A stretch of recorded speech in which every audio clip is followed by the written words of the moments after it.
rain fell softly that night, tapping against the narrow windows of a small farmhouse in Indianapolis, the kind of rhythm that usually brings peace to a home. But for the Dillinger household, peace was a stranger. Inside that modest dwelling, a young boy named John Herbert Dillinger stared out at the endless black beyond the glass, his reflection caught between candlelight and shadow. The year was 1910, and though he was only 7, there was already something restless in his eyes, something that refused to stay still. His father, John Wilson Dillinger, was a man carved from the old ways, a grocer, stern, religious, and quick to believe that the world was divided cleanly between right and wrong. His mother, Mary Ellen, carried a softer presence, a quietness that held the home together, until death took her when John was just 4 years old. That absence, cold, invisible, permanent, was the first ghost that followed him through life. After she passed, John became harder to manage. He played pranks, ran through alleys, and found joy in breaking the rules. His father remarried, but the new woman in the house never filled the space his mother left behind. The boy who might have been tamed by love grew wild instead, caught between wanting approval and needing to defy it. The neighborhood kids called him Jackrabbit for how fast he ran.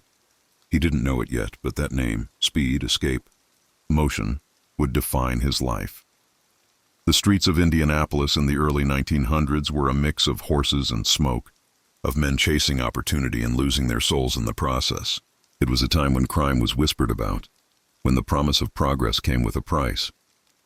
Dillinger, too young to understand it, felt that tension in the air. The rich seemed untouchable, the poor forgotten. Maybe that's where the seed of rebellion began to grow, the sense that the rules were written for someone else. As he grew older, his defiance turned to recklessness. He dropped out of school after 8th grade, spending his days running errands, playing ball, and getting into trouble.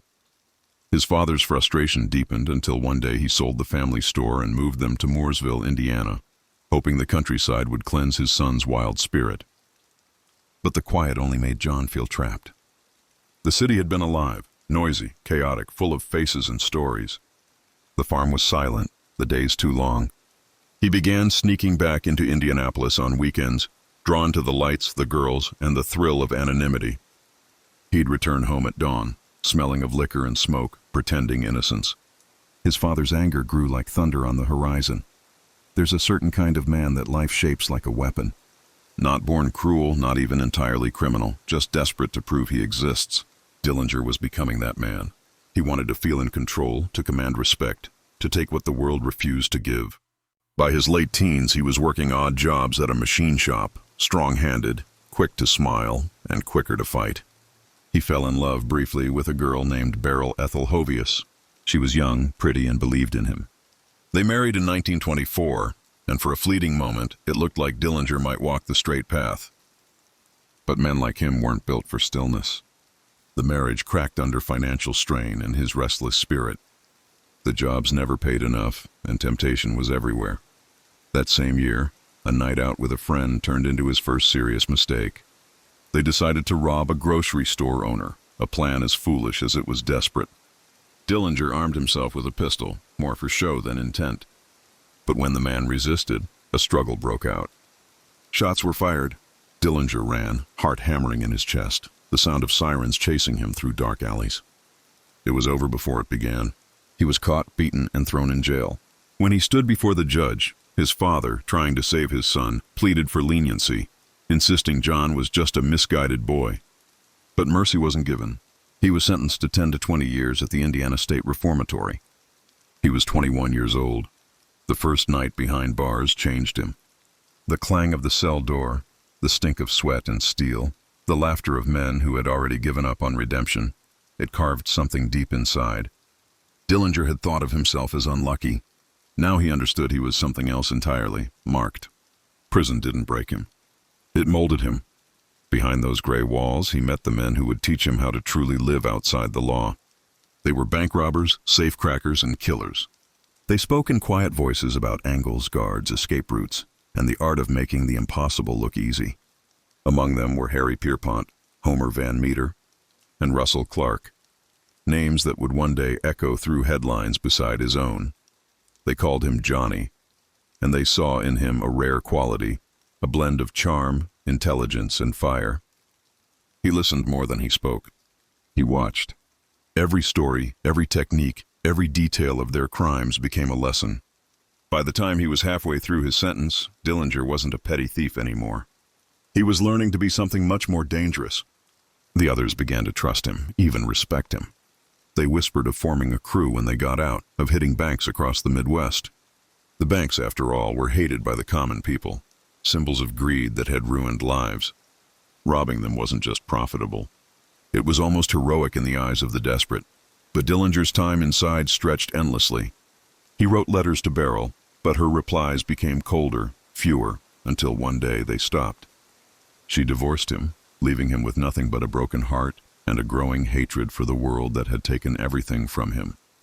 His father visited once, looked him in the eyes, and said, "John, I just want you to learn from this." But John wasn't learning remorse. He was learning precision. The day his father walked out of that prison, John promised himself he'd never beg for forgiveness again. Years passed. Outside, America was unraveling. The stock market crashed in 1929, and the Great Depression swept through every street and home like a plague. Inside the prison, news trickled in, banks failing, families starving, men selling their souls for pennies.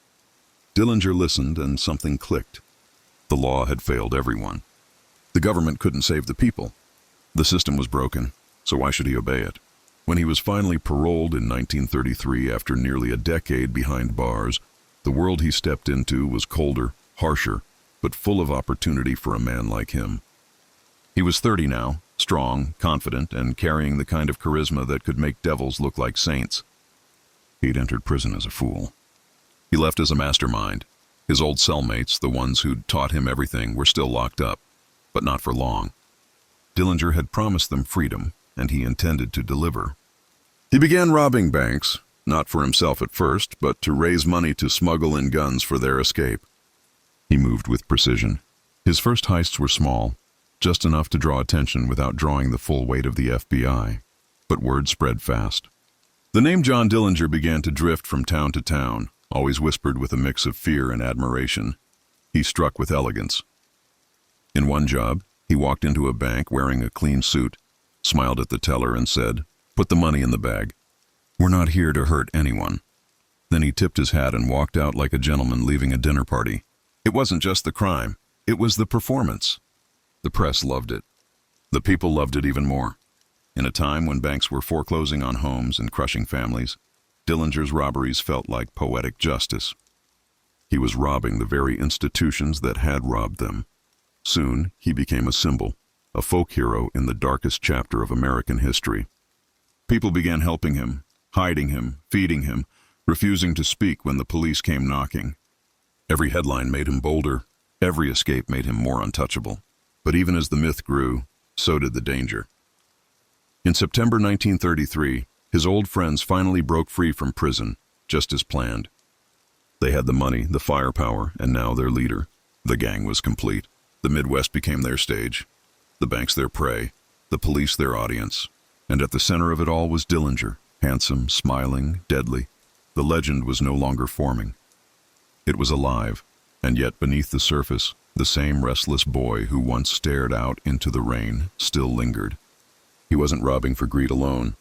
He was robbing for control, for the freedom that had always been denied him. The charm that made him adored was the same spark that made him dangerous. He was unpredictable, and that made him unstoppable. In the coming years, he would become America's most wanted man, the one who danced with danger and made the world cheer as he did it. But for now, as he drove across the endless roads of the Midwest, the wind in his hair, the stolen money at his feet, and the sound of laughter from his crew filling the car, John Dillinger believed he had finally found what he was looking for: freedom, the kind that came only to those brave or foolish enough to take it by force. The storm that would one day consume him had already begun to gather, but he couldn't see it yet. All he saw were open roads and open banks, a world waiting to be conquered by the man who refused to kneel. The story of John Dillinger had only just begun. The summer sun burned across the Midwest as John Dillinger leaned against the hood of a stolen Ford V8. a cigarette hanging loosely from his lips. The open road stretched endlessly before him, golden fields swaying in the wind, the faint hum of freedom vibrating through the air. He was a free man now, but more than that, he was a man reborn. The years behind bars had stripped him of youth, but replaced it with something far more dangerous: knowledge. In those gray prison walls, he had learned the blueprints of crime, the art of precision, and the value of loyalty. And now, the world outside was his classroom. In the months following his release, Dillinger moved like a shadow through small towns and dying cities. America was sinking under the weight of the Great Depression, and every face he passed seemed to tell the same story: men without work, women without food, children without dreams. The banks had taken everything, and people had nowhere to turn. The air was thick with despair, and Dillinger could feel it pressing down on him. He didn't know it yet, but this misery would become his greatest weapon. His first few robberies were small, quick, clean, and surgical. He robbed local stores, small-town banks, and gas stations, striking with quiet confidence and always leaving behind an impression of control. He didn't kill unless it was necessary. He smiled, tipped his hat, and spoke to tellers like old friends. It was almost theatrical, a performance wrapped in charm and fear. He wasn't just stealing money. He was stealing moments, snatching away the monotony of despair and replacing it with awe. But he wasn't robbing for fame. Not yet. He was robbing for purpose. Each heist funded his true mission, the liberation of his old prison companions. He remembered every promise whispered in the darkness of Indiana State Penitentiary, every vow of brotherhood made between iron bars. And Dillinger, unlike most men, kept his promises. He began buying guns: Thompson submachine guns, pistols, and shotguns, the tools of the new American outlaw. He secured hideouts, stashed money, and plotted the unthinkable. The men he once shared a cell with, Pierpont, Van Meter, Mackley, Clark, were still locked away in Michigan City prison, but not for long. Using smuggled weapons and Dillinger's careful coordination, they would break free. In September 1933, as the sun dipped behind the walls of the prison, the plan erupted into chaos. Gunfire echoed through the yard, shouts filled the corridors, and smoke curled toward the sky. When the dust settled, the impossible had happened. 10 men had escaped. The legend of John Dillinger began in that moment, though he wasn't even there. But every one of those men knew who to thank. When they met again weeks later in a quiet farmhouse, their laughter filled the night. Old cellmates reunited, hardened criminals shaking hands over a table cluttered with whiskey bottles and stolen cash. Dillinger looked around that dim room and felt the pulse of destiny. They were no longer just ex-cons, they were professionals. Each man brought something different to the table. Pierpont with his cold logic, Van Meter with his reckless courage, and Dillinger, the face, the charm, the brain that kept it all moving. Together they became a machine. Their first major job as a crew was in Daleville, Indiana. It was supposed to be quick and easy, a small-town bank with minimal security. But the moment they burst through the doors, Dillinger's charisma took over the room. "Ladies and gentlemen," he said, his voice steady and almost polite, "we're not here for your money. We're just borrowing from the bank." The tellers froze. The customers stared. There was something magnetic about him, something that made even fear pause to listen. Within minutes, the job was done. No shots fired, no unnecessary cruelty, just calm efficiency. That was how he operated: clean, fast, professional. And as the robberies continued, the name John Dillinger began to echo across state lines. Newspapers couldn't get enough of him. The country, crushed by poverty and hopelessness, found a strange hero in the outlaw who made fools of bankers and lawmen alike. While others struggled to survive, Dillinger was thriving, gliding through America's chaos with a smirk and a Tommy gun. He was careful, though. Every job was meticulously planned. He scouted locations, studied routines, and analyzed escape routes down to the second. He switched cars frequently, favoring the sleek Ford V8 for its unmatched speed. Police cars couldn't keep up, and when they tried, he laughed. To him, the chase was part of the thrill. Each narrow escape, each bullet that whizzed past, only fed his confidence. But fame is a dangerous companion. The same headlines that turned him into a folk hero also made him a target. Local sheriffs formed task forces, state police coordinated raids, and the newly empowered FBI began taking notice. At the head of the bureau sat J. Edgar Hoover, a man with an ego as sharp as Dillinger's wit. Hoover wanted to prove that his FBI wasn't just a paper organization. He needed a victory, and John Dillinger was the perfect villain. The chase had become personal before it even began. While the government plotted, Dillinger's gang grew bolder. They hit bigger banks, each job more daring than the last. In one notorious heist, they stole over $50,000 from a bank in Greencastle, Indiana, a fortune in those days. The newspapers declared him public enemy number one, a title that thrilled him. He read about himself at breakfast, grinning as if he were reading a review of his own performance. But behind that grin, cracks were beginning to show. The crew was restless. Some drank too much, some gambled away their shares. Others drew attention in brothels and bars. Dillinger tried to keep control, but chaos was creeping in. He was a natural leader, but even leaders bleed when the world turns against them. Then came Tucson, Arizona, January 1934. After months on the run, the gang decided to lay low. They rented rooms under false names, blending into the quiet desert town. But fate doesn't care for quiet. One night, a fire broke out in their hotel. As firefighters rushed in, they noticed something unusual. Men too nervous, too alert, their money stacked too neatly in the corner of the room. One of the firemen recognized Dillinger from the newspapers.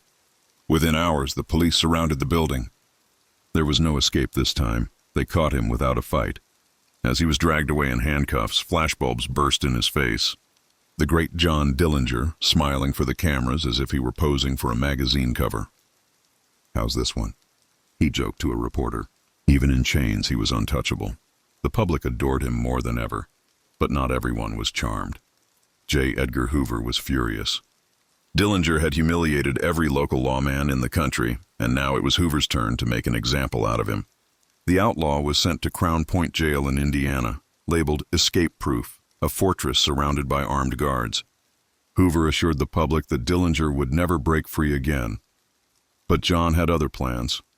Inside Crown Point, he studied every detail: guard rotations, keys, routines, the sound of footsteps on the floor above him.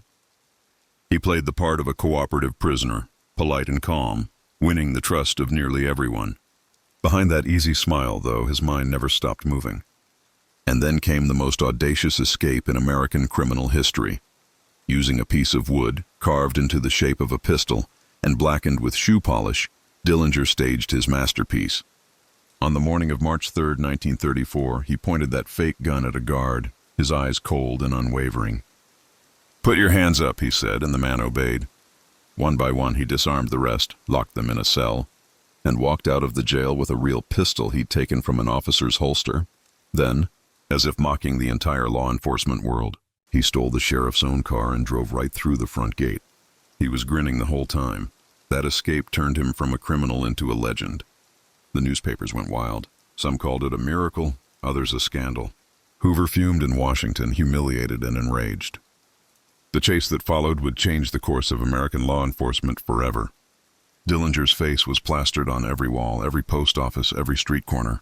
The FBI doubled its efforts, recruiting new agents, using new technologies, wiretaps, ballistics, fingerprint systems, all because one man had made them look foolish.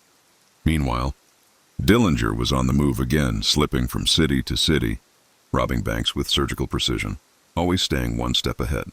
But the walls were closing in. The fame that once protected him was now his greatest curse. Every face in every crowd seemed to recognize him.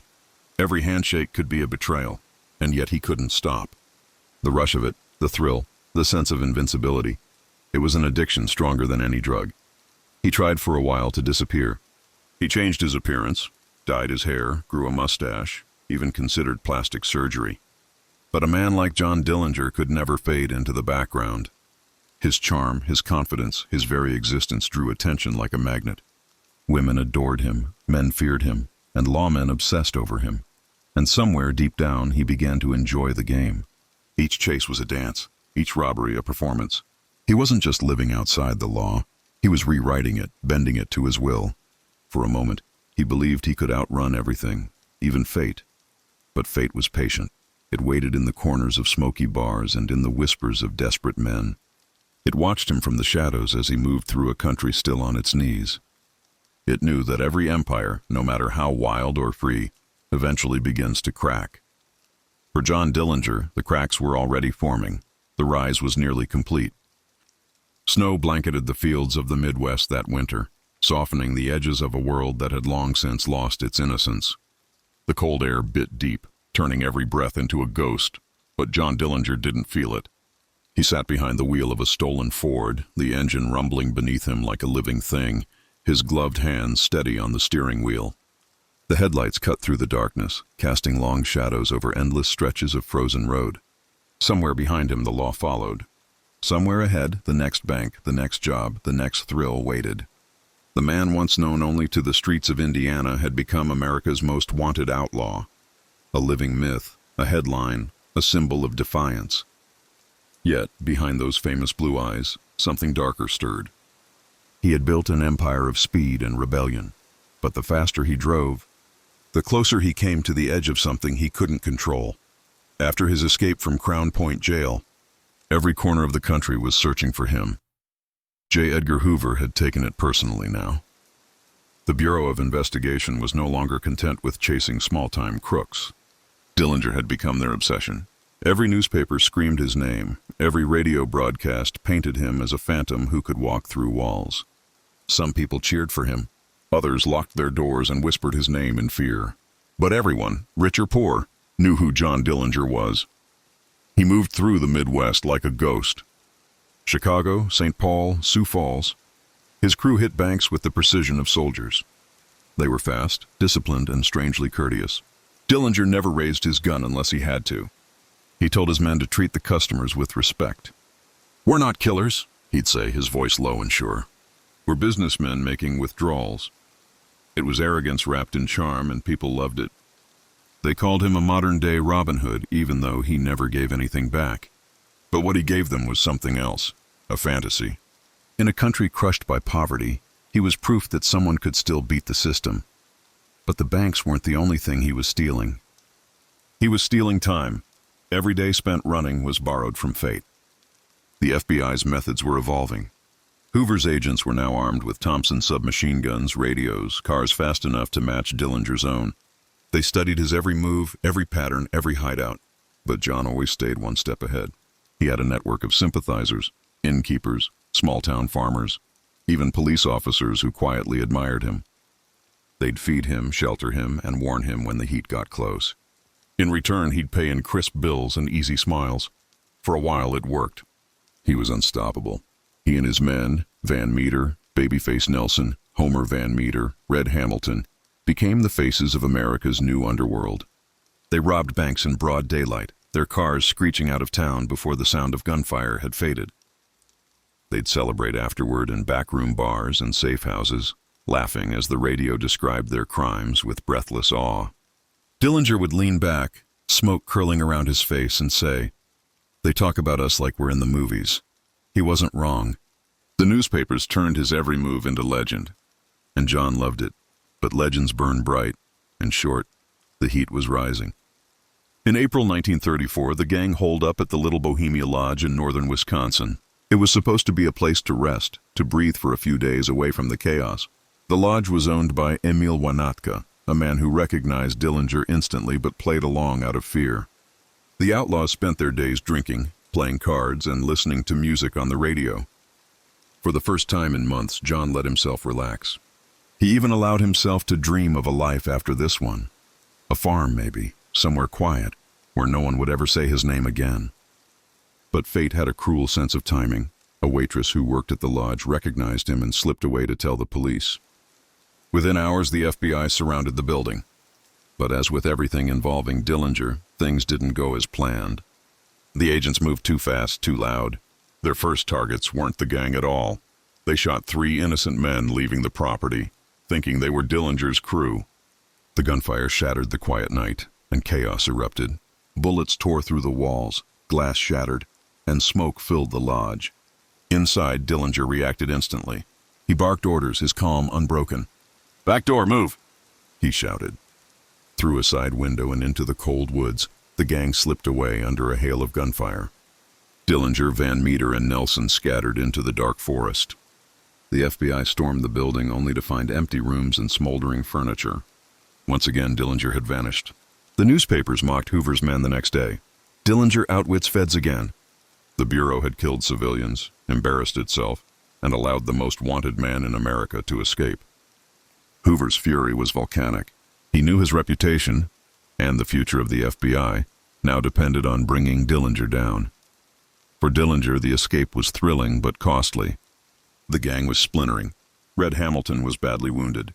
Nelson, reckless and bloodthirsty, was growing uncontrollable. Pierpont and Mackley were already in prison. Every day the circle tightened. The law was learning, adapting, evolving. The once invincible outlaw began to feel the noose tightening around him. He fled to Chicago, the one city big enough to swallow him whole. It was the perfect place for a ghost to hide, crowded, loud, and full of corruption. Police captains could be bribed, speakeasies offered refuge, and women never asked too many questions. There, in the smoky corners of Chicago's underworld, he met Polly Hamilton, a waitress who saw in him not a killer but a charming stranger. She didn't know who he was, or pretended not to. For a time, John allowed himself to believe in her illusion. He took her dancing, bought her dresses, and spoke of leaving the life behind. But men like him don't get to dream. Not for long. The city was crawling with informants. Every safe house had eyes. Every alley had ears. Hoover had dispatched one of his best agents, Melvin Purvis, to lead the hunt. Purvis was young, ambitious, and obsessed with capturing Dillinger. He studied every photo, every report, every witness statement. He didn't want the man, he wanted the myth. And like Hoover, he was determined to end it. Dillinger knew the walls were closing in, but he couldn't stop moving. He dyed his hair, underwent crude plastic surgery to change his face, and burned off his fingerprints with acid. The procedures left him scarred, his skin raw and tender. He looked in the mirror and barely recognized himself. But no disguise could change the eyes, cold, sharp, alive. The eyes of a man who had lived too fast for too long. Even with his new face, he couldn't resist temptation. When he heard about a new gangster movie premiering at the Biograph Theater, Manhattan melodrama, starring Clark Gable, he couldn't help himself. The irony amused him. A movie about crime, loyalty, and betrayal, watched by the very man who embodied all three. He decided to go, unaware that his final act was already being written for him. The night of July 22nd, 1934, was heavy with heat. The air clung to the skin, thick and restless. Dillinger arrived at the Biograph Theater with Polly and another woman, Anna Sage. She wore a bright orange-red dress that night, though the newspapers would forever call it red. To the FBI, she was the woman in red, but in truth, her choice of color had nothing to do with fashion. It was survival. She had made a deal with the Bureau to turn Dillinger in, hoping it would prevent her deportation. Inside the theater, Dillinger was calm, almost peaceful. He laughed at the movie, leaned close to Polly, whispered in her ear. For a man whose life had been one long chase, he looked strangely content. Maybe he felt it coming. Maybe he was too tired to care. Outside, Purvis and his men waited in the shadows, fingers on triggers, hearts pounding. When the lights inside dimmed and the audience began to file out, Purvis lit a cigar, the signal.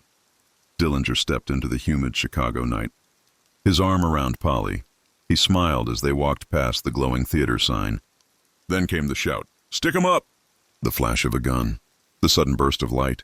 Dillinger turned, reaching instinctively for his weapon, but the bullets were faster. 3 shots, sharp and final. He staggered, a look of disbelief frozen on his face, and fell forward into the pavement. His blood pooled under the neon lights, reflecting the word melodrama like a cruel joke. The crowd gathered instantly. Someone screamed. Others rushed forward, not to help, but to see. Women knelt beside him, dipping handkerchiefs in his blood as souvenirs. The myth of John Dillinger, the man who could never be caught, ended in that brief, brutal moment. Melvin Purvis stepped out of the shadows, his face unreadable. "He's done," he said quietly. "Public enemy number 1 is dead." News of Dillinger's death spread across the country by morning. Newspapers sold out in hours. Some celebrated, calling him a menace finally brought to justice. Others mourned, seeing in him not a criminal but a symbol, a man who fought back when the system failed. Thousands attended his funeral. Even in death, he drew a crowd. Some swore the body wasn't his, that the FBI had killed the wrong man. Conspiracies grew. Letters poured in, claiming Dillinger had escaped, that he was living under another name. The truth no longer mattered. The legend had already taken root. For J. Edgar Hoover, it was a victory, the kind he needed. Dillinger's death cemented the FBI's reputation, transforming it from a struggling agency into a national power. For America, it was the end of an era. The last great outlaw had fallen. But for those who had watched his story unfold, it was something else. The death of a dream. The dream that a man could outsmart the world, that defiance could buy freedom, that charm could conquer fate. In the end, Dillinger got what he had always wanted, to be remembered. His name, his face, his story, they became part of America's dark romance with crime. His eyes, caught forever in black and white photographs, still held that same restless glint, as if daring the world to forget him. But the world never did. The crowd outside the Biograph Theater slowly began to scatter, but the legend of that night was only beginning to take root. Blood still shimmered on the pavement beneath the flickering neon lights, but by morning, the myth had already grown beyond the man who'd fallen. Newspaper presses thundered through the night, printing John Dillinger's name in bold letters that seemed to vibrate with electricity. "Public enemy number 1, slain!" they cried. But behind the headlines, whispers began to crawl through the alleys of Chicago. Whispers that maybe, just maybe, it wasn't him. Some said the FBI had killed the wrong man. Others claimed Dillinger had orchestrated his own death, disappearing into the shadows with a new face and a new name. There was something about him that refused to die. Even in the morgue, people swore his eyes didn't look right. The corpse's teeth were off by a few. The scar on the upper lip was missing. It didn't make sense, and that was exactly how John Dillinger would have liked it. At the morgue, hundreds of people lined up just to catch a glimpse of the man who had defied the law and lived like a king while the rest of America starved. Some wept, others laughed, a few even prayed. A woman fainted when she saw him, crying out that it couldn't be him. The heat in Chicago that July was unbearable, and the smell of blood and decay hung thick in the air. Photographers jostled for position, their flashes exploding in bursts of white light over the lifeless face on the slab. They were capturing history, even if history itself wasn't sure what to believe. Polly Hamilton was taken away for questioning, terrified and broken. She told the agents she hadn't known who he really was, that she had loved him for his charm, not his name. Anna Sage, the so-called woman in red, was paid for her betrayal, but deported soon after. The deal she had counted on fell apart. She'd traded one hell for another, and as for Melvin Purvis, he became a hero overnight. The man who killed the most wanted outlaw in America. But in the quiet that followed, he couldn't shake the feeling that he had destroyed something larger than a man. He had killed a story that America needed, and the emptiness that followed left him hollow. Hoover, however, didn't care about poetry or loss.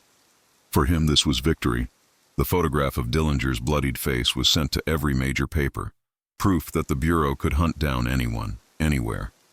It was propaganda at its most powerful, and it worked. Congress poured money into the FBI, giving Hoover the resources he had dreamed of. He built an empire of order out of the chaos Dillinger had once thrived in.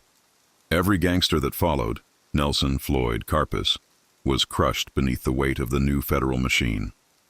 Dillinger had been the spark that justified it all, but while the FBI celebrated, Chicago's underworld didn't vanish. It simply evolved. The flashy shootouts of the 1930s gave way to quiet control, business suits replacing Tommy guns. The same banks Dillinger had robbed were now laundering money for crime syndicates that preferred influence over gunfire. His death marked not the end of crime, but the end of romance in crime. The people who had once cheered for him now looked over their shoulders, realizing that the age of outlaws was over, replaced by something colder and less human. In the small town of Mooresville, Indiana, Dillinger's father read the news in silence. He sat at the kitchen table, the paper spread out before him, his rough hands trembling slightly. He had known this day would come, though he'd never wanted to admit it. Johnny always wanted more, he said softly to no one. The neighbors whispered behind curtains as the family prepared for the funeral. Reporters flooded the streets, cameras flashing, notebooks open, searching for some final piece of the legend.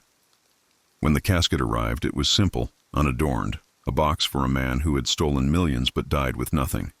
Thousands came to see him one last time, Some knelt by the grave, whispering prayers. Others chipped pieces of the headstone as souvenirs. Even in death, he couldn't rest. The FBI worried someone might dig up the body to test the rumors, so they poured concrete over the grave. Dillinger had escaped every cell he'd ever been in. This time, they wanted to make sure he stayed put. But concrete can't bury a legend. Stories spread through taverns and railroad towns, carried by men who swore they'd seen him in Mexico or out west, living under another name. The more the Bureau denied it, the more people believed. It wasn't about truth anymore. It was about hope. The idea that someone somewhere had truly beaten the system. Melvin Purvis tried to move on. The Bureau promoted him, paraded him as a model agent, but the glory didn't last. Hoover began to resent Purvis's fame, seeing him as a threat to his own authority. Within months, Purvis was pushed aside, his name quietly erased from the Bureau's history books. He resigned in frustration, retreating to a life of obscurity. Years later, alone and haunted by his past, he turned a gun on himself. The man who had ended Dillinger's story couldn't escape his own. Chicago changed too. The places Dillinger had once roamed, the dance halls, the safe houses, the smoky bars, were demolished, rebuilt, renamed. But every so often someone would swear they saw his ghost. A man in a hat watching from a doorway, his smile faint but familiar. They said you could feel him in the air, in the hum of a city that had once belonged to him. The truth was, Chicago never really forgot John Dillinger. It just learned to live with his shadow. As the years passed, Hollywood came calling. They turned his life into film, his robberies into epic scenes, his death into tragedy. Actors wore his suits, spoke his words, mimicked his swagger. Each generation rediscovered him, reshaping the myth to fit their own time. Sometimes he was the ruthless killer, sometimes the misunderstood anti-hero. But always he was the symbol of defiance, the man who wouldn't bow to authority. The irony was bitter. The same system that had hunted him now profited from his memory. By the 1950s, his story was already slipping into folklore. Old-timers would sit in bars and swear they'd met him once, that he'd tipped his hat and handed them a dollar bill just for luck. Others told stories of a man who looked just like him buying a drink in Nevada, or living quietly under a false name in South America. The FBI continued to issue statements denying all of it, but denial only fueled the fire. The more they insisted he was dead, the more alive he became in the public's imagination. In truth, Dillinger's legacy wasn't built by the man himself. It was built by the people. In an age of despair, when banks foreclosed on homes and dreams alike, he had represented a form of rebellion they couldn't voice. Every time he walked into a bank with a grin and a gun, it wasn't just robbery. It was revenge. For the farmers who'd lost everything, for the factory workers laid off without warning, for the families broken by hunger.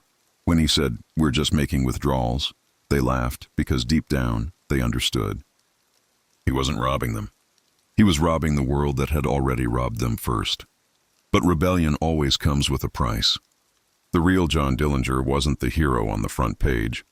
He was a man who couldn't stop running, a man who lived too fast and trusted too easily. He had wanted to be free, but freedom had turned into another kind of prison. The same charm that made him famous made him reckless. He loved too quickly, bragged too loudly, and believed that luck would always save him. It did until it didn't. In the years following his death, his family tried to live quietly, but the name haunted them. Strangers came to their door asking for stories, for photographs, for proof that he had been real. Some came to curse him, others to praise him. His sister would sometimes sit by the window at night, staring out at the road, remembering the boy who used to fix engines in the barn, who'd laugh when the world told him no. He just wanted to be somebody, she once said. And he was. By the time the century turned, Dillinger had become something larger than his crimes. Historians dissected him. Criminologists studied him. Artists painted him. His gun was displayed in museums, his car preserved like a relic of a vanished age. The world had changed. The outlaws of old replaced by quiet corruption and invisible empires. But his story endured. Maybe because people need someone to believe in when everything else feels rigged. Or maybe because the idea of John Dillinger, fearless, daring, untouchable, filled a void no lawman could ever replace. There's a photograph taken just days before his death, one of the last known images of him. He's standing beside a car, smiling, his hat tilted just so, his suit crisp despite the heat. His eyes, those famous blue eyes, look straight into the lens, as if he can see through time itself. There's no fear in them, only confidence, the calm of a man who has already accepted his fate. It's as if he knows that even after the bullets, after the blood, after the concrete poured over his grave, his story would live on, because that was the truth of John Dillinger. He never belonged to the law or the newspapers. He belonged to the imagination. He was the outlaw America created because it needed one. And as long as people still tell his story, he'll never truly be gone. The echo of his laughter still lingers in the distance, carried by the wind that sweeps through old Chicago streets, whispering his name like a prayer or a curse. In the early months after Dillinger's death, the country seemed to exhale, a long, uneasy breath after years of panic. For the first time in nearly 2 years, no headlines screamed of daring robberies or impossible escapes. Banks reopened their doors without fear of a smiling man in a fedora walking in and asking for everything in the vault. The FBI, still finding its footing as a national power, held Dillinger's body up like a trophy. They called it justice. But beneath that surface calm, something was shifting in the American psyche. Dillinger's death hadn't ended the fascination with men like him. It had transformed it. He was no longer a fugitive. He was a symbol, a ghost that haunted the spaces between law and legend. The Great Depression was still tightening its grip around the nation. Factories stood silent, lines for bread stretched around the block, and men searched newspapers for jobs that didn't exist. But in every smoky tavern and roadside diner, you could hear his name whispered, John Dillinger. To some, he was a villain, a warning about what happens when a man trades conscience for chaos. To others, he was a hero, a modern Robin Hood who stole from the same institutions that had stolen their dreams. And as stories tend to do, his legend began to outgrow his truth. The newspapers, hungry to keep the story alive, couldn't resist the temptation to embellish.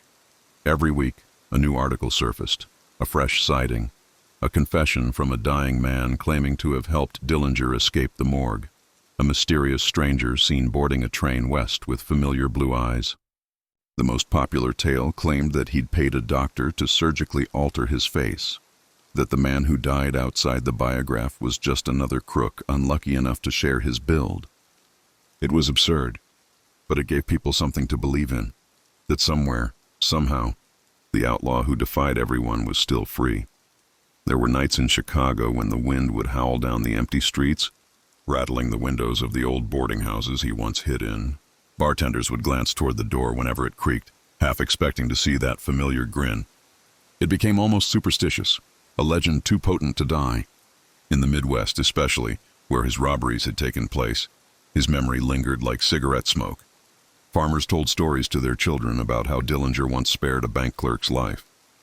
Old men bragged that they'd shaken his hand. Even those who despised him couldn't ignore his magnetism. The nation had crowned him public enemy number 1, but death had turned him into something the FBI could never arrest, an idea. Melvin Purvis, meanwhile, wore the weight of that idea like a curse. At first, he was celebrated as the man who ended Dillinger's reign. Parades, radio interviews, commendations. He had become a household name, his face splashed across every newspaper beside the corpse of the man he had hunted. But inside, something didn't feel right. He couldn't shake the image of Dillinger turning to look at him that night, that half smile before the bullets tore through him. It wasn't the smile of a man caught.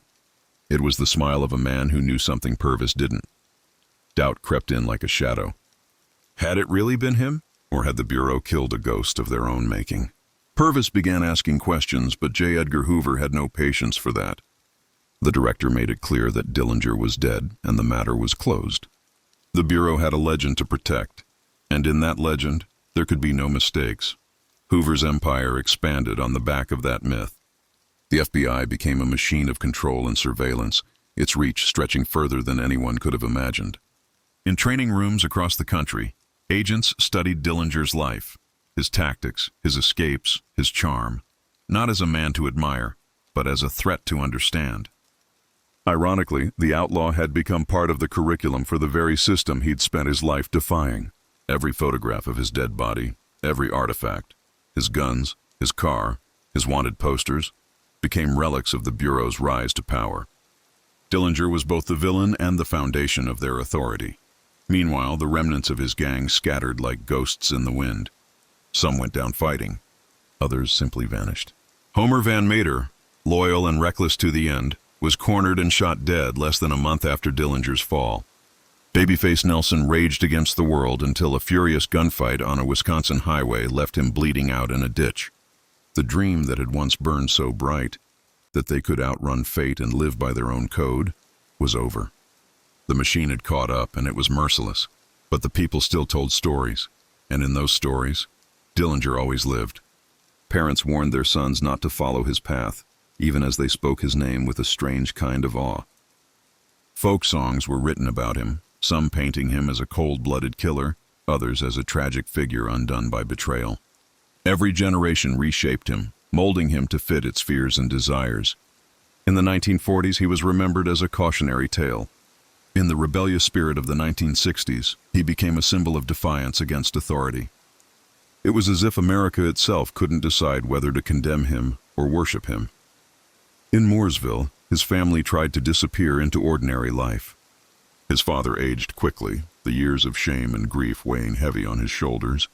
He rarely spoke of John anymore, though sometimes, in quieter moments, he would stare out across the fields and mutter, "He just wanted too much." His sister, Audrey, bore the burden of the name, raising her children in the shadow of a brother the world couldn't forget. Strangers would come to the door, some asking for stories, others cursing them for the blood he spilled. One day a man drove all the way from Kansas just to stand at Dillinger's grave. He left behind a single silver dollar on the headstone. No one knew why. The grave itself became a pilgrimage site. People came from miles away to see it, to touch the cold stone that bore his name. Some wept, some smiled, some even tried to dig it up, desperate to find proof that it was empty. The concrete poured over his coffin was meant to stop such things, but still, the myth endured. Because that's the thing about legends. They don't stay buried. They breathe, shift, evolve. They belong to everyone and no one. And Dillinger, more than most, had become one of them. Hollywood, of course, came calling. The first film about his life was released barely a year after his death. The title was blunt: Public Enemy Number 1. The audience packed the theaters, eager to see the man they'd read about brought back to life in black and white. The film was full of drama, exaggeration, and falsehoods, but it didn't matter. People didn't come for truth. They came for a story. Over the years, countless actors would wear his face, but none would truly capture the quiet charisma, the unpredictable spark that made him who he was. Still, each film kept his legend alive, turning him from a man into a myth. And what of the truth? The truth was simpler, sadder. Dillinger wasn't born evil. He wasn't even particularly cruel. He was a product of a broken time, a man who learned too young that the world was unfair, that some men were born to starve while others hoarded gold. His robberies were his rebellion, his way of reclaiming power in a system that had taken everything from him. He once told a reporter, half-jokingly, "I rob banks because that's where the money is." But beneath the wit was something deeper, a resentment that ran through an entire generation. He wasn't stealing for the thrill alone. He was taking back control, even if it cost him his soul, and cost him it did. The last years of his life were spent in constant motion, hiding, running, shooting. He laughed loudly, lived fast, and loved carelessly, but deep down he knew it couldn't last. Freedom like his was borrowed, never owned. Each bank he hit brought him closer to the edge. The law would always be waiting. And when it finally came, it didn't come with justice or honor. It came with betrayal, with blood on the pavement, and with the woman in red leading him to his end. But there's something strange about how stories like his end. Because even as he lay dead on that Chicago street, people were already rewriting the ending. They refused to believe that a man like Dillinger, who had escaped every trap, who had mocked every lawman, could die so simply. Death, for a legend, was too ordinary. And so, in the minds of millions, he didn't die. He just slipped away, into the shadows where the law could never reach.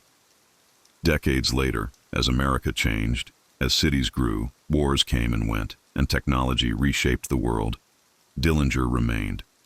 His name still carried the spark of rebellion. Musicians sang about him, writers invoked him, filmmakers resurrected him. The details faded, but the essence endured. The man who refused to kneel. Perhaps that's why his story continues to resonate.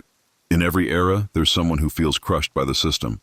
Someone who dreams of fighting back. Someone who sees a piece of themselves in the outlaw who smiled as he robbed the world blind. In truth, Dillinger's legacy isn't about crime or glory.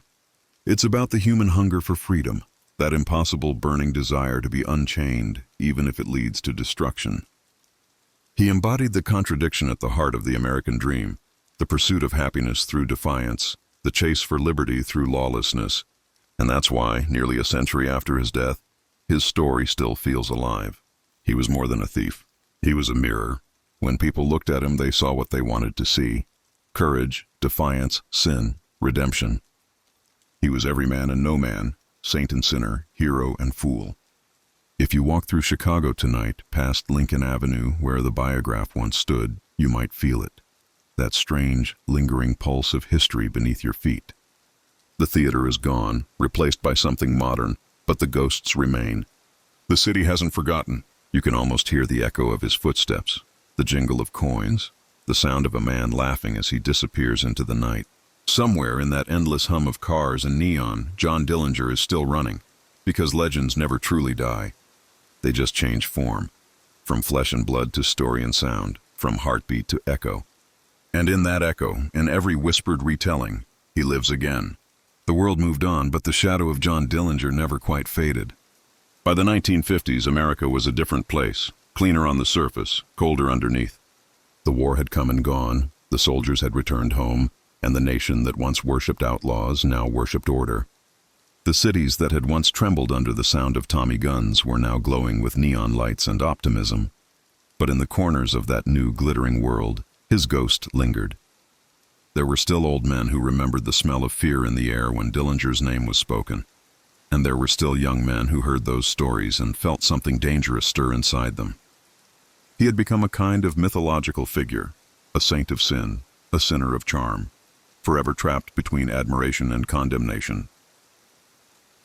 In the quiet bars of Chicago, stories about him changed with each retelling. The man who once robbed banks in daylight became larger than life. Some said he could walk into a bank, smile at the tellers, and convince them to hand over cash without even showing a gun. Others claimed he never killed anyone, that his charm alone could bend the world in his favor. Truth dissolved into legend, and that was how people preferred it. They didn't want the reality of his fear or his blood. They wanted the idea of a man who stood against the world and laughed as it tried to bring him down. In a cramped office in Washington, J. Edgar Hoover still kept a photograph of Dillinger on his wall. It wasn't out of admiration, it was a reminder. Dillinger had given the Bureau its identity. Without him, Hoover might have remained just another bureaucrat. But because of Dillinger, he became something else. A man with a mandate to rule through fear. Hoover never admitted it publicly, but in quiet moments, he would look at that photo, the young man in a fedora, smiling like he knew a secret, and feel a strange mix of triumph and resentment. Dillinger had died young, and in doing so, had become immortal. Hoover, on the other hand, would spend the rest of his life fighting ghosts he could never kill. By the time the 1960s rolled around, rebellion was in the air again. Young people marched, protested, and burned the old rules that their parents had lived by. Rock and roll filled the airwaves. The government's word was no longer gospel, and in that chaos, Dillinger's legend found new breath. His face appeared on posters, his name in protest songs. The new generation saw him not as a gangster, but as a symbol of freedom, the man who refused to bow to a corrupt system. To them, he was proof that defiance could be beautiful. They ignored the blood, the fear, the crimes. They saw only the grin, the confidence, the refusal to submit. In 1969, a small-time writer named James O'Leary published a book claiming that Dillinger had faked his death. The book was sensational, half research, half fantasy, and it reignited the fire. O'Leary claimed that Dillinger had undergone plastic surgery in Wisconsin months before the Biograph ambush, paying a doctor with stolen money to change his face. According to the book, the man shot that night wasn't Dillinger at all, but a petty criminal named Jimmy Lawrence who had been working with him. The story spread like wildfire. Newspapers debunked it, historians dismissed it, but the public didn't care. They wanted to believe. They wanted the outlaw to have escaped, to have beaten the system one final time. Even now, some swear it's true, that he lived out his days quietly, somewhere far away, watching the world move on without him. In Mooresville, the Dillinger family tried to ignore the headlines. Audrey, his half-sister, was tired of the constant questions. Each new rumor meant strangers showing up at her door again, asking if it was true, if her brother had survived, if she had ever received a letter or a call. She always gave the same answer: he's gone. Let him rest. But deep down, even she sometimes wondered. She had seen the body, yes, but it had been swollen, disfigured. The face barely looked like him. In the stillness of the night, she sometimes dreamed of him knocking on her door, older but smiling the same way, saying, "Told you I'd get out." "Sis." She always woke up before he could step inside. The decades blurred together. Dillinger's story became part of America's folklore, taught in schools, romanticized in novels, dissected in documentaries. Every few years, someone would dig up a new theory, a new photograph, a supposed diary, a confession from an old man claiming to be him. None ever proved true, but that wasn't the point. The legend didn't need truth. It needed belief. And belief was stronger than any bullet. One cold winter in the 1980s, a historian named Bill Helmer visited the Dillinger grave in Mooresville. The concrete slab was cracked from age, the name almost faded. He brought a bouquet of red roses and a small notebook. As he stood there in the cold wind, he whispered, "You changed everything." He wasn't wrong. Dillinger's death had marked the end of one era and the birth of another. The outlaw age, the time of Bonnie and Clyde, Pretty Boy Floyd, Babyface Nelson, had been buried with him. What came next was colder, more calculating. Organized crime stopped flaunting its power. It hid behind suits and skyscrapers. The romantic outlaw was replaced by the faceless corporation. The war had moved from the streets to the system. But Dillinger's name remained the line between the two worlds. The last man of chaos before order claimed the country. As time marched on, even Hoover's empire began to crumble. The secrets he'd buried came to light, and the public began to see the cracks in the system Dillinger had once defied. Files revealed surveillance abuses, blackmail, corruption. The irony was sharp. The man who had hunted Dillinger into the grave had himself become a villain of a different kind. By the time Hoover died, the Bureau's reputation was tarnished, and the legend of the man he had killed only seemed brighter in contrast. Hollywood brought Dillinger back again in the 1970s, this time played by Warren Oates, a portrayal that captured both the charm and tragedy of the man. Then again, decades later, in 2009, Johnny Depp donned the fedora, bringing him to life for a new generation. Each portrayal added another layer to the myth, each line of dialogue rewriting history just a little more. The man who had once been hunted as a criminal was now an icon of rebellion, his face immortalized on movie posters and murals. His story, once whispered in fear, was now celebrated in art. Somewhere one might imagine him laughing. In the modern age, the fascination with Dillinger only deepened. True crime documentaries, podcasts, and online forums picked apart every detail of his life. Amateur historians debated endlessly over ballistics, dental records, autopsy inconsistencies. In 2019, nearly 90 years after his death, his family even sought permission to exhume his body for DNA testing to prove once and for all whether the man in the grave was really him. The plan made headlines worldwide, reigniting the old debate. The state eventually blocked it, citing legal and ethical issues, but the fact that it had even been considered showed how alive the legend still was. People still needed to know, even after nearly a century, did he die that night, or did he get away? And maybe that's the truest part of his story. John Dillinger represented more than a man. He represented the possibility that escape was real, that someone could slip the noose, outsmart the system, and vanish into freedom. In a world built on rules, he became the proof that rules could be broken. He didn't stand for morality. He stood for defiance. That's why his story still echoes. Because even now, people want to believe that somewhere out there, beyond reach, someone is living free. His legend belongs to that moment in time when America was caught between despair and hope, between order and anarchy. He was a mirror of his generation. The working-class boy who believed the system was rigged and decided to fight back with a gun instead of a prayer. His life was short, violent, and chaotic, but his story, His story has lasted longer than anyone could have imagined. He died at 31, but 100 years later, people still speak his name. That's the kind of immortality no man can plan for. Somewhere out there in the quiet hours before dawn, you can still find his ghost if you know where to look. Maybe it's in the rusted doors of an old Midwest bank. Maybe in the whisper of tires on an empty highway. Maybe in the face of a man who dares to dream of freedom in a world built to cage him. The truth of John Dillinger isn't in the details of his crimes or the exact number of his robberies. It's in that feeling, the thrill of rebellion, the rush of taking back what was stolen, the unspoken promise that no matter how powerful the world becomes, there will always be someone brave enough to stand against it. He was a criminal. He was a hero. He was both and neither. He was the reflection of America's soul at its most conflicted, ambitious, violent, beautiful, and doomed. That's why he still haunts the stories we tell, why every generation finds a new reason to resurrect him, because somewhere in his grin, in the smoke of his gun, in the blood on that Chicago sidewalk, there's something deeply human, a reminder that even the wildest lives are born from the same hunger we all share, the hunger to be free. And so the story goes on, whispered in bars, written in books, filmed for screens, passed from voice to voice like a secret no one wants to forget. John Dillinger lives wherever people refuse to surrender. In every act of defiance, in every dream of escape, his spirit flickers like the last ember of a dying fire, refusing to go out. The legend of John Dillinger did not end with his death, nor did it remain buried beneath the soil of Crown Hill Cemetery.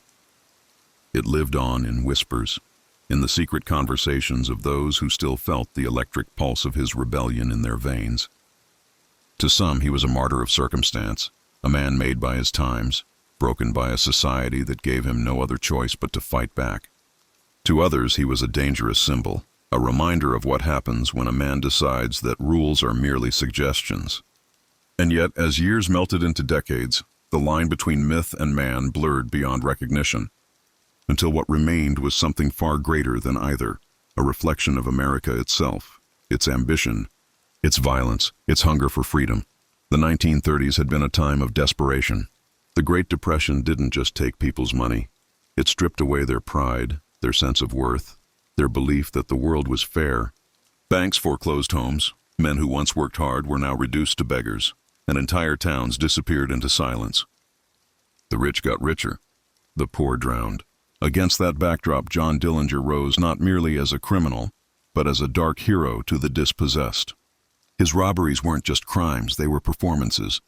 Each time he walked into a bank, smiling like a movie star with a gun in his hand, it was as if he was taking back what the world had stolen from the common man. Newspapers condemned him, but secretly America loved him. They saw in him a kind of justice the system had forgotten to deliver. After his death, stories of his exploits only grew wilder.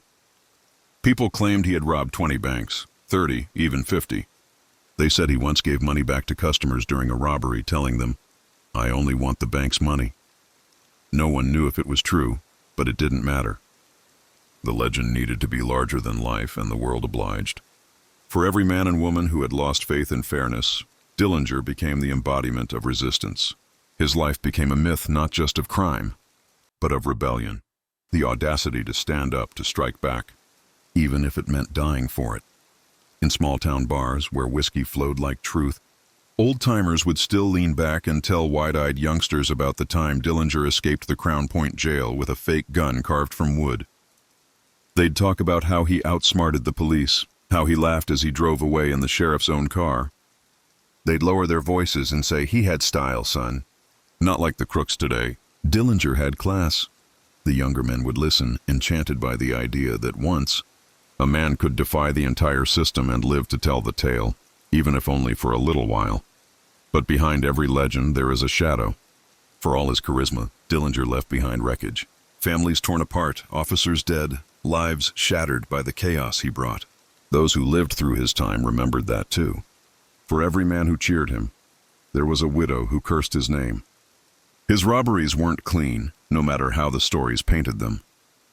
Banks weren't faceless entities. They were filled with tellers, mothers, fathers, men who feared for their lives as his gun waved through the air. In the retelling, those details faded. The myth polished the man until he gleamed like a hero, but history never forgets the blood that paved the way. Even so, people couldn't let go. There was something intoxicating about him, something that made even his enemies reluctant to erase him completely. The FBI kept his files sealed for decades, as if afraid that releasing them would only add fuel to the fire. Historians combed through the archives, searching for the man behind the myth, and yet every discovery seemed to deepen the mystery. Who was John Dillinger, really? Was he a product of a broken era, or the author of his own destruction? Did he ever regret the lives lost, or did he believe he was justified to the very end? Those questions have no clear answer. Perhaps that's what keeps his story alive. The ambiguity, the duality, the sense that beneath every smile there was sorrow, beneath every act of defiance, a whisper of regret. He was both the villain and the victim, a man who sought freedom, but found only death waiting at the end of it. In the 1990s, long after the roar of Tommy guns had faded into history, a journalist named Patricia Wilson found herself drawn to Dillinger's story. She wasn't interested in the robberies or the shootouts.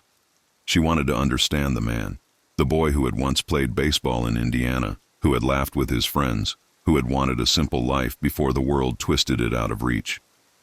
Her research led her to people who still remembered him, not as a criminal, but as a neighbor, a brother, a son.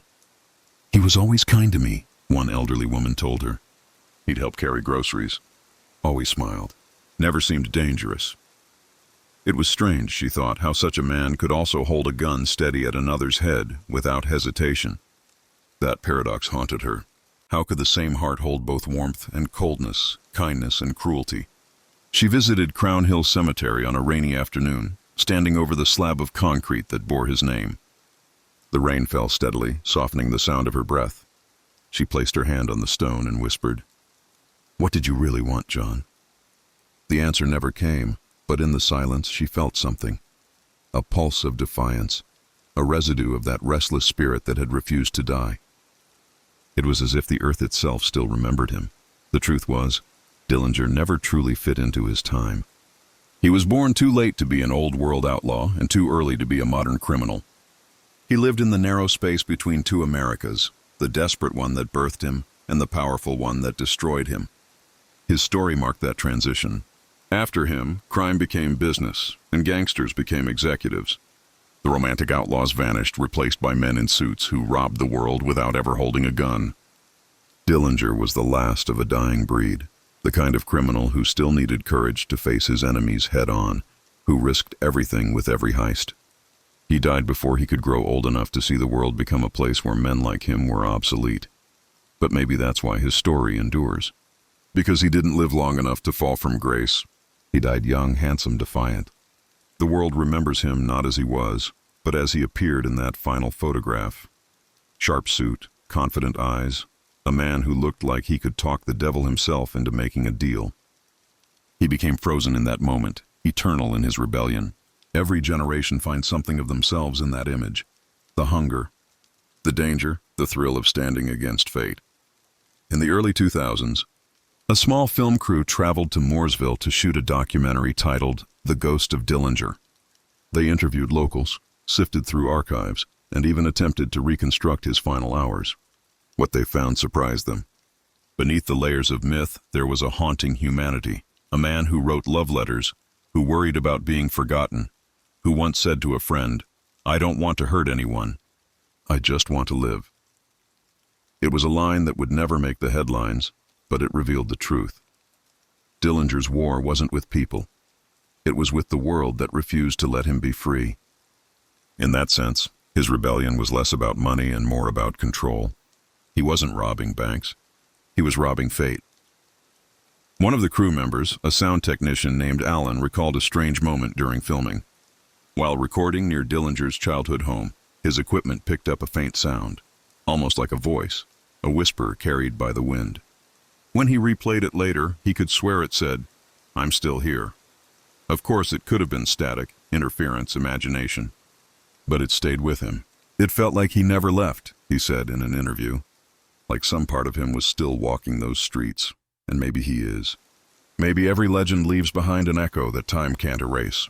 The idea of John Dillinger has outlived every lawman who chased him, every journalist who wrote about him, every critic who condemned him. He became something larger than flesh and bone, a symbol of defiance, of courage, of tragedy.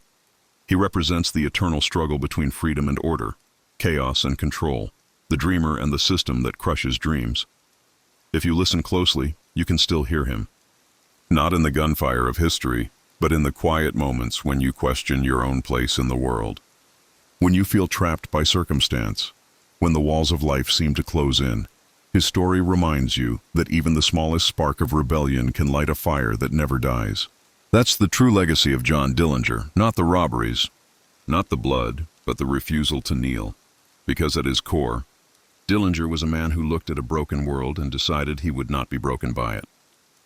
That choice destroyed him, yes, but it also made him immortal. And in that immortality, he found the freedom he could never have in life.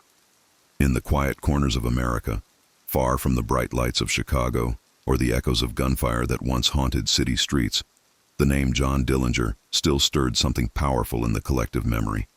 It wasn't fear anymore, it was fascination, almost affection. His name lived on in jukebox songs, in whispered stories passed from fathers to sons, from grandmothers to wide-eyed grandchildren who couldn't quite believe that once a man could rob banks with a smile and make the world fall in love with him. He had become a folk hero wrapped in tragedy, a symbol of resistance and recklessness, a man too wild to belong to any one time or place. In a way, his story became America's story, a mirror that reflected both its beauty and its corruption. The nation that had given birth to him had also hunted him down. The same newspapers that glorified him had helped seal his fate. It was the old American contradiction, playing out again and again, the dreamer destroyed by his own dream. Dillinger didn't just chase money. He chased freedom. But in a country built on the illusion of freedom, he became the embodiment of a dangerous truth, that real freedom could never exist under control. Decades after his death, the country was still changing. The highways he once raced down in stolen Fords were now paved and crowded with commuters chasing their own deadlines, their own small rebellions. Yet in the roar of engines and the hum of tires, his ghost seemed to ride along. The outlaw spirit never truly left, it simply changed shape. In every corner of America, someone was breaking a rule, pushing back against a system too big to fight. Dillinger's story became their anthem, the quiet reminder that the world had always belonged to the ones willing to take it. One rainy night in Chicago, a young man named Marcus found himself standing outside the Biograph Theater. He wasn't a criminal, not really, just a man lost in time, trying to understand why the world felt so heavy, so unfair. He'd grown up hearing stories of Dillinger, stories his grandfather told him, about the charm, the danger, the way the man made the impossible seem easy. Marcus looked up at the old brick facade of the theater, the sign still glowing faintly against the wet pavement. He imagined the night it happened, the crowds, the flashing lights, the gunshots that ended it all. Somewhere beneath his feet, history had bled into the ground. He walked around to the alley, now quiet and deserted. The rain tapped against the pavement like soft applause from ghosts. He imagined Dillinger turning the corner that night, unaware that betrayal waited just ahead. He imagined the moment when the FBI agents raised their guns, when time slowed, when the world seemed to hold its breath. He thought about how quickly it all must have ended, a life so full of motion, stopped by a few bullets. Standing there, Marcus felt something strange. It wasn't sadness exactly, but a kind of connection, as if he understood, if only for a second, what it meant to be hunted by life itself. He whispered, "You just wanted to be free," and his voice vanished into the dark. Some say ghosts linger not because they can't move on, but because the world refuses to let them go. Dillinger's ghost was one of those. It haunted the headlines long after his body had turned to dust. Every few years, a new theory would surface, some claiming he'd survived, others that the FBI had covered up the truth. Each story seemed to say more about the people telling it than about Dillinger himself. The believers wanted to believe that someone, somewhere, had escaped the system, that there was still one man who had beaten the odds and slipped through the cracks. But history is cruel, and it has a way of reminding us that escape is an illusion. Even if Dillinger had lived, what kind of life would he have led? The world that once cheered him would have turned its back the moment he lost his charm. The newspapers that called him public enemy number one would have found someone new to hunt. He might have grown old, bitter, forgotten. In a way, death was the only ending that could preserve him. He died young, beautiful, dangerous, a perfect myth. In a dusty archive in Washington, an old folder still bears his name. Inside are reports typed on fading paper, photographs, fingerprints, letters intercepted by agents long dead. One report, written by an unnamed agent, ends with a curious line. The subject remains an enigma. Even in death, he eludes us. The agent probably meant it figuratively, but perhaps, unknowingly, he spoke the truth. Dillinger's elusiveness wasn't just physical, it was spiritual. He escaped not just from jails and handcuffs, but from history's attempt to define him. A century after his birth, his hometown of Mooresville decided to host a small exhibition in his memory. It wasn't meant to glorify him, but to examine him. The display included personal letters, family photos, and even a replica of the wooden gun he had used to break out of jail. Visitors came from all over, curious historians, thrill seekers, and even the descendants of those who had once chased him. Some came out of fascination, others out of resentment. He killed good men, one old sheriff muttered as he walked past a photo of the smiling outlaw. But beside him, a young woman whispered to her friend, "He looks like a movie star." That was the power of Dillinger, the ability to divide opinion even long after he was gone. In one glass case lay a photograph of him with Evelyn Frechette, his last love. They were laughing, arms around each other, the world still theirs. Visitors lingered at that image more than any other.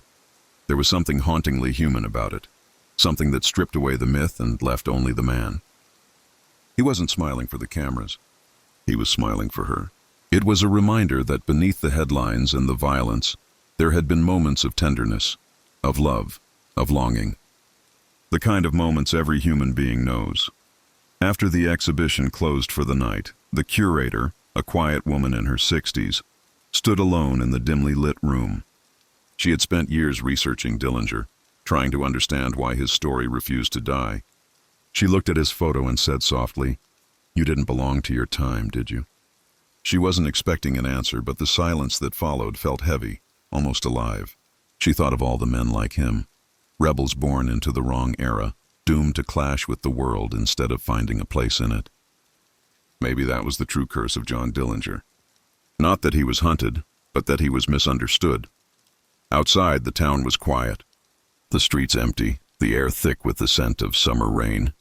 Somewhere, a train whistle echoed in the distance, the same sound that might have lulled Dillinger to sleep when he was a boy. The world had changed beyond recognition. Yet the rhythm of life, the heartbeat of rebellion, the pull of freedom, remained the same. In today's world, where power hides behind glass towers and crime wears a suit, Dillinger's kind of defiance seems almost pure. His crimes were personal, his wars fought in daylight. There was no anonymity, no digital shadow to hide behind.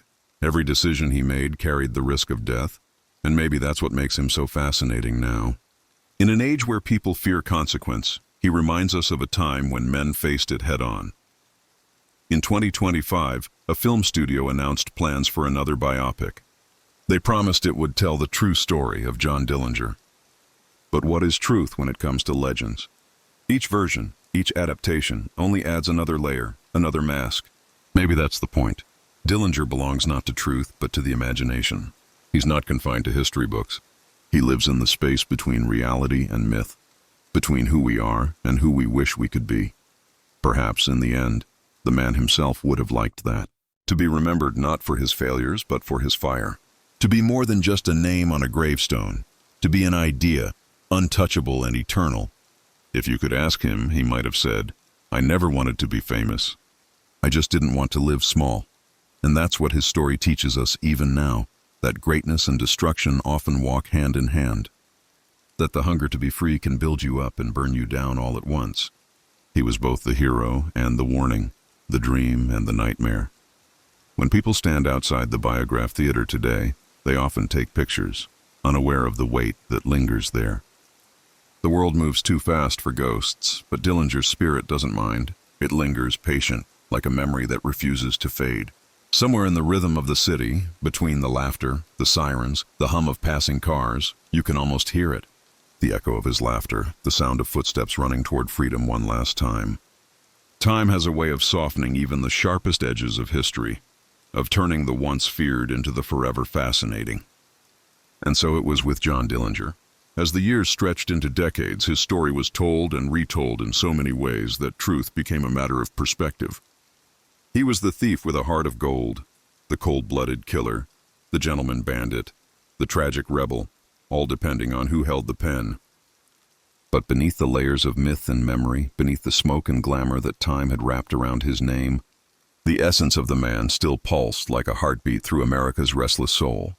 In a world that had long since moved on from the dust and danger of the 1930s, Dillinger became an echo of something people secretly missed: authenticity. The kind of authenticity that came with risk, danger, and the unshakable knowledge that every choice might be your last. In modern America, where rebellion was often digital, where risk was simulated through screens and safe fantasies, Dillinger's defiance felt like a relic from a purer, more brutal age. People watched his films, read his stories, listened to podcasts about his life, and in their hearts, they wondered what it must have felt like to live with such reckless courage. He had lived fast, died young, and left behind not just a body but a legend carved deep into the bones of the country. The old photographs, the grainy footage, the headlines, all of it seemed to carry the same message. He was one of the last men who truly belonged to himself. No master, no leash, no apology. That kind of independence, once a cornerstone of the American dream, had long since been replaced by comfort and conformity. And yet Dillinger's ghost reminded people of what they'd lost, that dangerous, intoxicating belief that one man could bend fate with nothing but his will and a gun in his hand. In the city that had killed him, Chicago, his presence never quite faded. The Biograph Theater stood like a relic of defiance, a silent monument to both the glory and the downfall of a man who had once made the whole nation tremble. Late at night, when the streets were quiet and the neon signs flickered against the wet pavement, locals swore they could feel it, a strange electricity in the air near the alley where he had fallen. Some said they'd seen a shadow there, the outline of a man in a fedora walking past the red brick wall before vanishing into nothing. A trick of the light, perhaps, or maybe something else. Maybe some stories are too powerful to stay buried. There was a story about a night watchman who worked there in the early 1980s. He claimed that around 3 a.m, as he made his rounds, he heard the sound of footsteps echoing through the alley, the sharp click of leather soles on stone. When he called out, no one answered. But when he turned, he caught a glimpse of something, a shape, tall and broad-shouldered, wearing a long coat. The figure stopped beneath the streetlight, just out of focus, and the watchman said he could see the glint of eyes beneath the brim of a hat. "I knew who it was," he said years later, "even before I believed in ghosts. I knew that face. I'd seen it 1,000 times in books." The next morning he quit his job. Whether ghosts are real or not doesn't matter. What matters is that the idea of John Dillinger still walks among us, an idea made of rebellion, courage, and consequence. In every generation he reappears in a new form. During the 1960s, he was the symbol of anti-establishment rage. In the 1980s, he became the romantic outlaw in cinema. In the 2000s, the digital age turned him into a meme, a symbol for hackers and activists who saw themselves as modern-day rebels against the machine. His name was whispered in online circles where people dreamed of breaking free from control, not with guns, but with code. The tools had changed, but the spirit was the same. John Dillinger was still alive, just wearing a new face. And yet, the true man, the one who bled, who loved, who laughed, was slowly disappearing beneath all the interpretations. Few remembered that before he was public enemy #1, he was just a boy from Indiana. That once he had a father he tried to please, that he fell in love and lost it, that he wanted something simple before the world pushed him towards something dark. That human part of him was harder to hold on to. History prefers symbols to souls, myths to men. In 2019, a historian named Claire Monroe made it her mission to find the man behind the myth. She had grown up hearing stories about him from her grandfather, who had lived in Chicago during Dillinger's reign. "He wasn't evil," her grandfather had said. "He just didn't fit in a world built to cage him." That line stuck with her all her life. So she dug through archives, diaries, old letters, police reports, anything that could give her a glimpse of who he really was. What she found surprised her. Amidst all the chaos and violence, there were pieces of him that seemed fragile, almost poetic. One letter stood out above all. It was written to his father shortly after his first stint in prison. In it, Dillinger wrote, "I know I've been foolish. I don't blame anyone but myself, but I can't live small, Pa. I can't stand still while the world turns without me." The handwriting was rough but steady, the tone sincere. That letter, never published before, revealed something historians often overlooked. Dillinger wasn't born a monster. He was a man who couldn't accept confinement, physical or otherwise. His crimes, his defiance, his downfall, they were all born from that one unstoppable impulse, the need to move, to live freely, even if it killed him, Claire's book. Running from the cage became a surprise success. It wasn't sensational or romanticized. It was raw, compassionate, human. It painted Dillinger not as a villain or hero, but as both. A man trapped between his hunger for freedom and his inability to find peace. Critics called it the most honest portrait of him ever written. But Claire knew better. The truth about Dillinger wasn't something that could be written. It had to be felt. You could only understand him by feeling that pull, the one that made you want to tear down walls and sprint into the unknown, even when you knew it would destroy you. A few months after her book's release, Claire visited Crown Hill Cemetery to see his grave. It was quiet that day, the kind of quiet that seems to hum with memory. She stood over the cracked concrete, reading his name etched faintly in stone. She thought of all the stories, all the lies, all the truths half buried beneath the legend. She knelt down, brushed away the leaves, and whispered, "They still talk about you, John. You got what you wanted. You'll never be forgotten." The wind picked up, rustling the trees, and for a fleeting moment she thought she heard laughter. But it wasn't eerie, it was comforting. Like the laughter of a man who knew he'd won in his own way. Because maybe that was Dillinger's final victory. The system killed his body, but it couldn't kill his story. The bureau that hunted him, the politicians who condemned him, they were all gone, their names forgotten. But his remained, bright as ever, carved not just in stone, but in the imagination of generations. What makes some lives last longer than others? Maybe it's not about what they did, but what they made us feel. Dillinger made people feel alive. He reminded them of the thrill of taking back control, of defying authority, of being something more than ordinary. That's why, even now, his name still carries a pulse, because deep down, everyone has a little of him inside, a piece that dreams of escape, that whispers, "I want to live on my own terms," as the world keeps spinning, faster, louder, more suffocating with each passing year. The story of John Dillinger remains a quiet rebellion. He was a man out of time, born into a world that couldn't hold him, and though his end came in an alleyway under the glow of a theater marquee, his spirit has never stopped running. Across decades, across generations, he keeps escaping, keeps moving, keeps whispering his name through the cracks in history. Maybe that's why people still visit that alley, still trace the outline of his story, still search for answers that don't exist, because they're not looking for Dillinger. They're looking for themselves, for that part that refuses to submit, that still believes in the possibility of breaking free. And somewhere, if legends can listen, John Dillinger is smiling. Because that's all he ever wanted, to be remembered not for how he died, but for how he lived. Fast, fearless, free. The sun dipped low over Chicago, casting long, blood-red shadows across the streets as the final chapter of John Dillinger's legend began to close. The city had changed since the night he died outside the Biograph Theater. The theater still stood, though its neon sign flickered like an old scar, and the alley where he fell was now just another stretch of pavement that tourists wandered down without truly feeling the ghosts beneath their feet. But every story, no matter how old, no matter how many times it's told, has a way of resurfacing, demanding to be remembered. Dillinger's story was no different. In the years following his death, the Bureau of Investigation had paraded his body through the press, holding it up as proof that justice always prevails. The headline screamed, "Public enemy number one gunned down in Chicago." But justice is a slippery thing.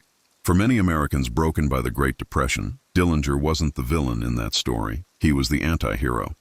He robbed banks, yes, but the banks were the very institutions that had robbed them first. He defied authority. mocked power, and in his defiance, ordinary people found something they'd lost. Hope, however twisted. There's an old photograph taken just hours after his death. A crowd has gathered outside the Biograph. Men in hats and women in summer dresses stand shoulder to shoulder, some smiling, some crying, all staring at the pavement darkened by his blood. One woman, her face half hidden by shadow, is holding a handkerchief to her mouth. Her eyes aren't full of fear, they're full of sadness. As if she's mourning not the man himself, but the death of something larger. Maybe she was. Maybe on that hot July night when the gunshots echoed down Lincoln Avenue, the country lost more than a criminal. Maybe it lost its last romantic rebel. The legend of Dillinger grew in the cracks left by that grief. Within a year, dime novels and pulp magazines were already rewriting his life. They turned him into a Robin Hood figure, a man who stole from the rich and outsmarted the law. The truth didn't matter anymore. The truth rarely survives the telling. It was easier, more comforting, to believe in the myth of a man who fought against a corrupt system and went down in a blaze of glory. His name was spoken in bars, whispered in pool halls, even sung in hidden corners of America, where folks raised their glasses and toasted the outlaw who had given them one last taste of rebellion. But myths have a way of spreading beyond control. In small towns across the Midwest, imposters began to appear, men who claimed to be John Dillinger, alive and hiding under a new name. Some were drifters looking for a meal, others true believers who had convinced themselves the man in that coffin wasn't really him. The FBI had shown the fingerprints, the bullet wounds, the corpse itself, but the conspiracy refused to die. People wanted to believe he'd escaped, that the man lying in the ground was just a decoy. For decades, the story persisted, twisting through time like smoke. John Dillinger lives. Even his own family was never entirely sure. In the 1960s, his niece Carol petitioned to have his body exhumed, insisting that something about the official story didn't add up. The Bureau, still sensitive to the myth's power, opposed it. They didn't want the truth disturbed, whatever it was. It took 60 more years before anyone dared to try again. In 2019, a plan was made to finally dig up the body, to use modern DNA testing to put the rumors to rest. But the ground at Crown Hill Cemetery held fast. Dillinger's grave had been reinforced with concrete and rebar decades earlier, a final act of defiance to keep souvenir hunters, or perhaps the truth, at bay. The request was denied. His body remained buried, sealed in both steel and mystery. Maybe that was the way he would have wanted it. John Dillinger had spent his life escaping confinement, slipping through every trap set for him. Maybe this was his final escape, not from prison, but from certainty. As long as no one knew for sure he would never truly die, his story would continue to breathe, to twist and evolve, to belong not to one man, but to every restless soul that refused to be tamed. But behind the myth, behind the whispers and the speculation, there was still the man. The young boy from Indianapolis who once played baseball in the dusty fields behind his father's grocery store. The teenager who felt the first sting of rebellion when he was punished for something he didn't do. The soldier who came home from war with dreams of something more than the quiet, suffocating life waiting for him. That boy never really vanished. He just learned to wear different masks. Every bank he robbed, every prison he escaped, every headline that screamed his name, those were just chapters in his search for freedom. A search that ended, as all such quests do, in blood and legend, and yet his death didn't feel like an ending. If anything, it marked the beginning of something darker, more mythic. The bureau that had hunted him down used his death to justify its transformation into the modern FBI, led by J. Edgar Hoover. Dillinger's blood had been the ink that wrote a new chapter of American law enforcement. Hoover turned him into the perfect enemy, one that made the bureau appear powerful, righteous, necessary. Dillinger became a symbol not only of rebellion but also of control. In killing him, the system created the very justification for its own expansion. It was ironic, really. The man who fought so hard to live free became the foundation of a system designed to keep everyone else in line. The man who mocked authority ended up immortalized as its greatest triumph. But history is full of such ironies. Maybe that's what makes it human. By the time Hollywood found his story decades later, Dillinger had become almost mythological. Actors played him with a mix of charm and menace, each adding their own layer to the mask. Warren Oates gave him a rough, tragic edge. Johnny Depp, decades later, gave him the cool poise of a doomed romantic.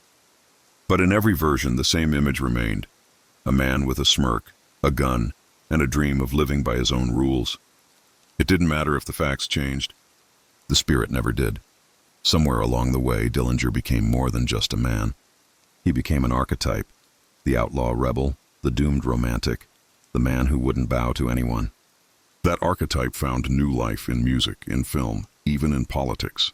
He was quoted by punks in leather jackets, painted on walls by graffiti artists, and studied by sociologists who saw him as a mirror reflecting America's eternal conflict between freedom and control.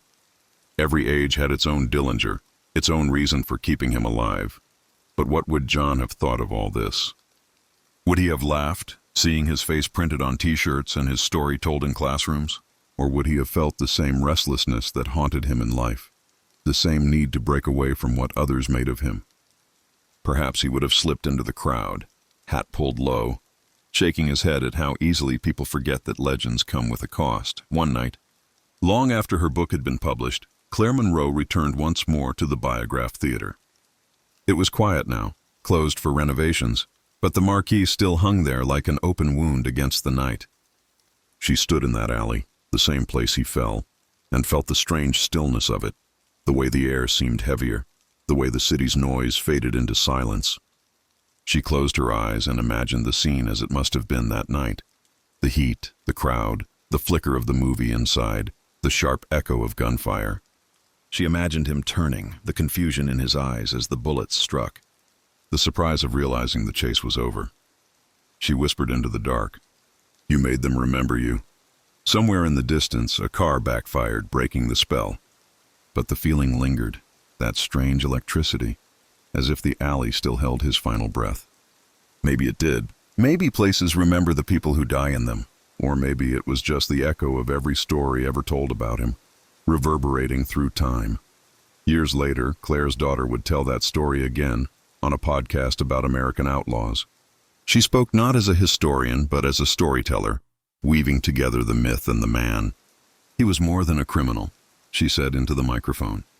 "He was a reflection of us, of what we fear, what we desire, and what we'll do to feel free." The episode went viral.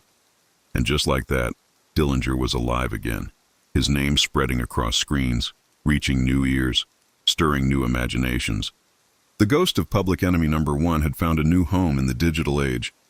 It's strange how some stories never end. They simply evolve, changing shape as the world around them changes.